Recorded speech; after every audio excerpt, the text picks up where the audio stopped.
సంగారెడ్డి జిల్లా నారాయణఖేడ్ పట్టణంలో ప్రభుత్వం తరపున క్రిస్మస్ వేడుకలు ఘనంగా నిర్వహించారు. ఎమ్మెల్యే డాక్టర్ సంజీవ్ రెడ్డి ఈ సెలబ్రేషన్ కు ముఖ్య అతిథిగా హాజరయ్యారు. కేక్ కట్ చేసి క్రిస్మస్ శుభాకాంక్షలు తెలిపారు. ఇక ప్రపంచ శాంతి సామరస్యానికి ప్రతి ఒక్కరూ పాటుపడాలని కోరారు. ఈ వేడుకల్లో అధికారులు, పాస్టర్లు, క్రిస్టియన్లు పాల్గొన్నారు.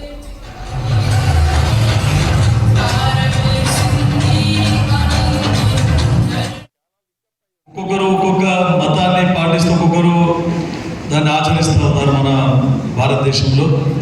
దాంట్లో యాక్చువల్గా హిందూ దేశం అని అన్నప్పటికీ కూడా అందరికీ సమానంగా ప్రభుత్వాలు పరిపాలిస్తూ ఉన్నాయి.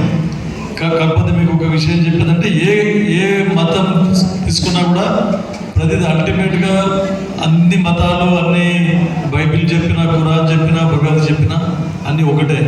ఎందుకంటే ప్రపంచ శాంతి అని అందరూ కూడా కలిసికట్టుగా సోదర భావంతో ఉండాలని చెప్పేసి అందరూ లోక కళ్యాణం గురించి ప్రార్థించాలని చెప్పేసి అన్ని మతాలు, అన్ని గ్రంథాలు కూడా చెప్పడం జరుగుతుంది. ఇప్పుడు శ్రీకృష్ణ పరమాత్ముడు వచ్చిన ఎవరు వివిధ యుగాలలో ఒక్కొక్క భగవంతుని మనము హిందూ ధర్మం ప్రకారం మనం చెప్పుకుంటాం. తర్వాత అల్లా కూడా మీకు మొహమ్మద్ ప్రవక్త కూడా అక్కడికి వచ్చి ఎన్నో భగవంతుని యొక్క సందేశం ఇక్కడ తీసుకొని రావడం జరిగింది.